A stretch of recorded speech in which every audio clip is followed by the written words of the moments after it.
G'day, it's Donna from Australia, and this is a short video on how to embellish a journal page using a white jelly roll pen and a stencil. It's a brand new technique I used and shared in my 10 tips and tricks for junk journal video.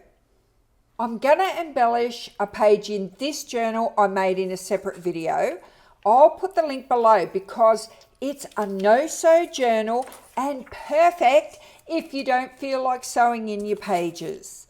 I'm going to embellish this black page here just to show you that you can use dark coloured papers in your journal and get beautiful results.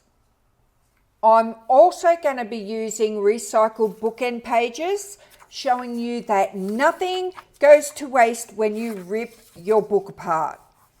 This technique couldn't be easier. If you can't draw, you're gonna love it.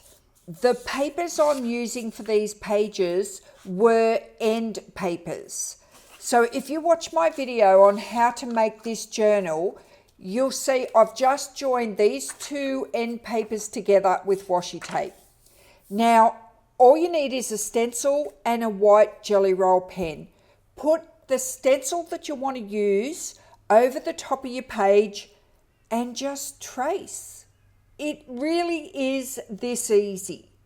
You don't even have to trace the whole stencil. You can trace around the bits that you like the most. But one thing you've got to be careful of, if you lift your stencil up, you can't put it straight back down because the ink of these jelly roll pens stay wet. So now I've lifted this, I can hand draw on my paper, but I can't put my stencil back down. So I've got to wait now for it to dry. And now I can come back in and add some more leaves if I want to. Now it's dry, I'm going to add a quote. We are but birds of passage and must build our nests of materials we can find. If you haven't got anything to write, just write a quote. And if you've got a sticker that works with your little quote, add that to it. I've got this little black bird, and believe it or not, even though I'm putting it on dark paper, it works. So add a sticker just to finish it off. Don't go competing with this beautiful washi tape and your white gel pen. You want it all to complement each other.